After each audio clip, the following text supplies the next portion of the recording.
Hyderabad Kukatpally housing board భూముల విషయంలో ప్రజలను కాంగ్రెస్ ప్రభుత్వం మోసగించేందుకు యత్నిస్తోందని కూకట్పల్లి ఎమ్మెల్యే మాధవరం కృష్ణారావు ఆరోపించారు. హౌసింగ్ బోర్డు స్థలాల వేలాన్ని అడ్డుకుంటానని కృష్ణారావు ప్రకటించడంతో పోలీసులు హౌస్ అరెస్ట్ చేశారు. భారీ సంఖ్యలో పోలీసులు ఉదయమే ఇంటి చుట్టూ మోహరించడంతో పాటు బీఆర్ఎస్ నేతలను ఎక్కడికక్కడ అడ్డుకున్నారు.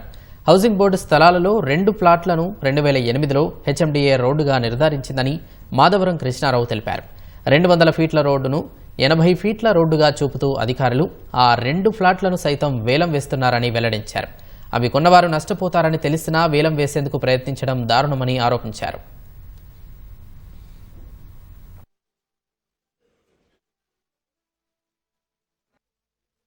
కేపీపీ కాలంలో గతంలో ప్రజలకు చెందవలసినటువంటి ల్యాండ్లన్నీ కూడా ఈ కాంగ్రెస్ ప్రభుత్వం వచ్చిన తర్వాత పెద్ద ఎత్తుగా ఇలా ప్రజలను మోసం చేసే ప్రయత్నం చేస్తా ఉన్నారు.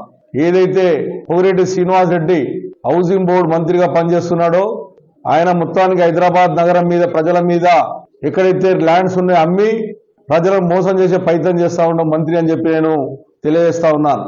ఏదైతే గవర్నమెంట్ జీవో ఇచ్చిందో 06 ప్రకారం పక్కకున్నటువంటి ప్లాట్కే వాళ్ళకే అమ్మాలి, అది కూడా మార్కెట్ వాల్యూకి అమ్మాలన్నటువంటి ఆలోచన జీవో ఉంది. ఆ జీవోను పక్క పెట్టి 1,25,000 నుంచి 1,50,000 అమ్మే ప్రయత్నం చేస్తా ఉన్నారు.